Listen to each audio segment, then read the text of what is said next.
सत्येंद्र आव्हाड साहेब अगदी थोडक्यात रिप्लायसाठी थोडक्यात अध्यक्ष महोदय मी एक आठवण करून दे. आमचा पण वेळ देऊन टाका. एक मिनिट आपल्याला एक आठवण करून दे. आपण प्लीज ऐका ऐका सहकार्य करा. ऐका हो, ऐकून तर घ्या.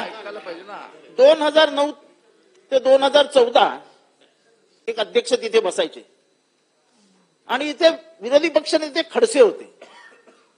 त्यांच्या मागे बसायचे देवेंद्र फडणवीसजी. हे दोघं मिळून 3 तास बोलायचे. तपासून बघा, तपासून बघा. आजची गोष्ट वेगळी आहे. आपण रोज सहकार्य करा. म्हणजे आम्ही हे बघितलंय ते दोघं ज्या ज्या वेळेस उभे राहायचे त्यांना संधी दिली जायची. ते अध्यक्ष लिबरल होते. ते अध्यक्ष सभागृहाचा सन्मान रिप्लाय घ्यायचा आहे आपल्याला. पुन्हा पुढची चर्चा सुरू करायची आहे. आणि सुरू करायची म्हणजे आम्ही बोलायचंच नाही का? तेच म्हणताय. बोला सुरू करा. आम्ही बोलायचंच नाही का? बोला. तुम्ही आता सगळ्यांना म्हणजे यांना पण बंदी घालणार. 10 मिनिटात बोला. बोला सुरू करा. असं नाही चालणार. अध्यक्ष महोदय, विरोध अंतिम आठवडा प्रस्तावावरती बोलायला आम्ही उभा राहिलेलो आहे. अध्यक्ष महोदय, महाराष्ट्राची सामाजिक परिस्थिती ही चिंतेची बाब आहे. या महाराष्ट्रामध्ये कधीही दंगली घडू शकतात असं वातावरण तयार केलं जातंय. अध्यक्ष, हे महाराष्ट्राच्या हिताचं नाही.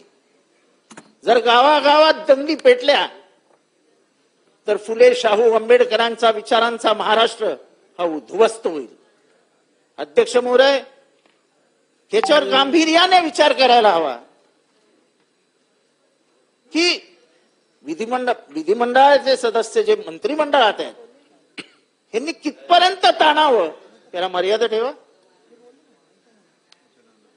आणि जरांगेंचे तुम्ही चर्चा करता, ते महाजन साहेब जाऊन त्यांना भेटता, त्यांनाही सांगा की जरा आवर्त घ्या. ते बोलतात म्हणून हे बोलणार, हे बोलतात म्हणून ते बोलणार. काय चालू आहे? हे स्टेट स्पॉन्सर्ड आहे का अशी चर्चा सुरू आहे महाराष्ट्रात, की दोघांनाही राज्य सरकारच चालवतंय अशी चर्चा सुरू आहे. आम्ही आरोप नाही करत, पण चर्चा स्पष्ट आहे की महाराष्ट्रातली सामाजिक परिस्थिती बिघडवायची जेणेकरून मतदानामध्ये फरक पडेल आणि आपलं राज्य पुन्हा येईल. हे राज्य आणताना तुम्ही काय केलं हे अख्ख्या महाराष्ट्राला माहिती आहे. कसे 2 पक्ष फोडले हे अख्ख्या महाराष्ट्राला माहिती आहे. अध्यक्ष मध्ये पद्धत आहे. लोकशाहीची हत्या करून पक्ष फोडून राज्य व्यवस्था चालवायची नसते. अध्यक्ष महोदय, आज वरती लोकशाही 152 खासदार बाहेर आहेत. इथे तुम्ही आम्हाला बोलू देत नाही.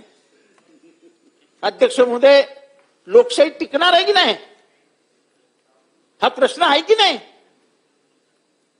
अध्यक्ष महोदय, निधी मिळाला नाही, पण अध्यक्ष मोदी का निधी मिळाला नाही? तोंडावर सांगितलं जातं माझ्या इथे 450 कोटी दिलेत बघ, आमच्यात या देतो. काय पद्धत आहे? लोकशाही टिकवायची असेल तर समोरच्याला सांभाळून घेण्याची पद्धत आपली आहे. साहेब, मी एक उदाहरण देतो. ज्या दिवशी राजीव गांधींना समजलं की अटल बिहारी वाजपेयींना त्रास होतोय आणि त्यांचं ऑपरेशन अमेरिकेत केलं पाहिजे, तेव्हा